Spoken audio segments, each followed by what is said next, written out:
Back at it again. This is the time I almost crashed into a prison.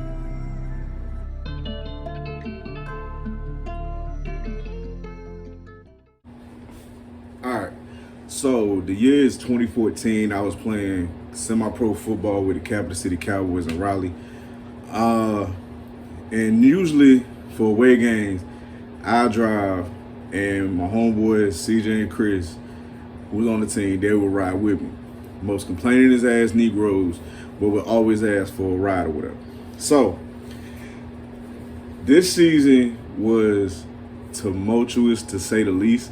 Like, it was one point we had some forfeits and some games that didn't get played for a bunch of different reasons.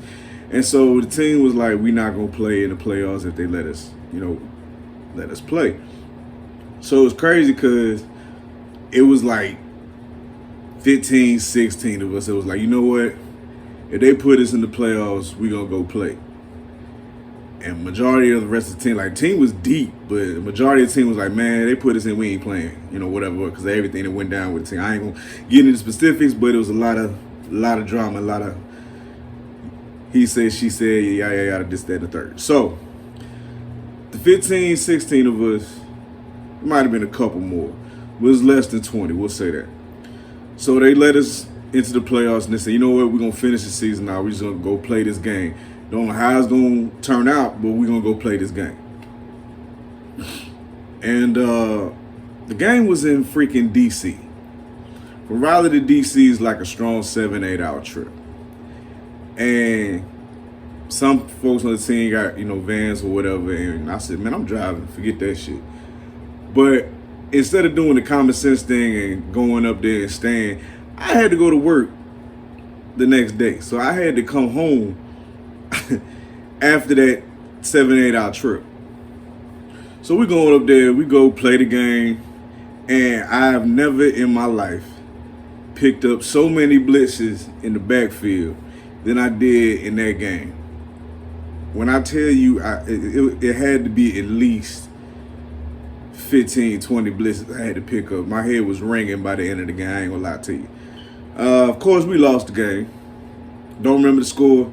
Don't even think it matters. But we lost the game. And so we about to head back, and other folks, like we said our goodbyes, stay in touch, this, that, and the third.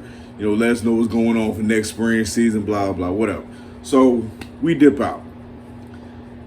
And at the time, I was just bugging out saying, like, this shit, yeet. Yeet was popular at the time. So I'm like, yeet, just out of nowhere, just randomly.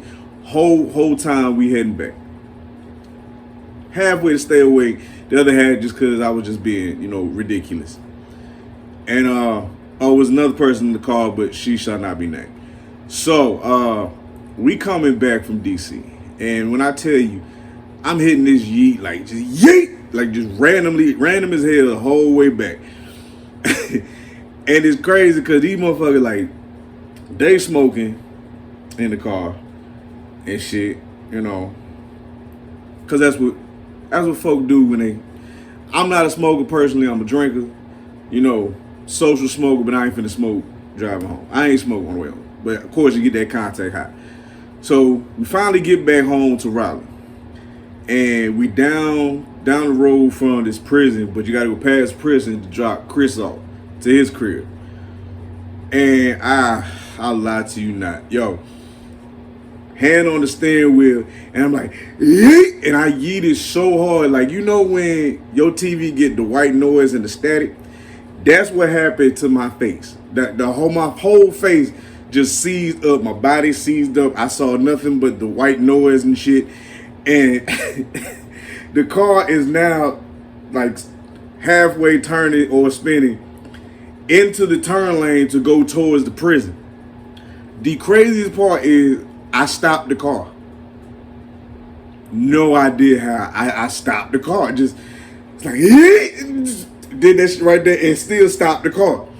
So the car stops. And everybody in the car is like, yo, what the fuck, bro? Like, damn, like, you good? What's up? And I'm just like, I came to, my head was shaking, and I came to, I was like, shit. Y'all was good back there? Bro. These niggas is like, You almost drove us into the prison, bruh. I said, yeah, but y'all, are y'all good? Y'all straight? Everybody good? Chris was like, man, you just take me home, dog. So, whole time my boy CJ, he was in the passenger seat. He just looking at me like, bro, what the fuck was like, you almost really? I said, but did you die? Yeah. Shut the hell up. Drop Chris off. Chris gets out the car. He's like, I'm gonna holler at y'all boys. He's like, man, let me know when you get home, dog. Like, nope. So driving back, I dropped CJ off, and CJ looking like, hey, bro, you need to let me know when you get back home. Like, at this point, I swear to you, my head is ringing so much. I promise you. But the only thing I'm thinking about is like, damn, I really almost drove this car into a prison. And I'm not talking like entrance of the prison. Like, we would have went through the fence with the barbed wire and all that. But I'm still trying to figure out how the hell I stopped the car. So anyway, I finally get home and shit. I ain't let these niggas know I got home. I ain't care. I just went to bed. Because my head was hurting. I took the Tylenol, took my ass to bed. But, yeah, that was the time when I almost drove a car, or crashed a car into a prison. I'll see y'all next time.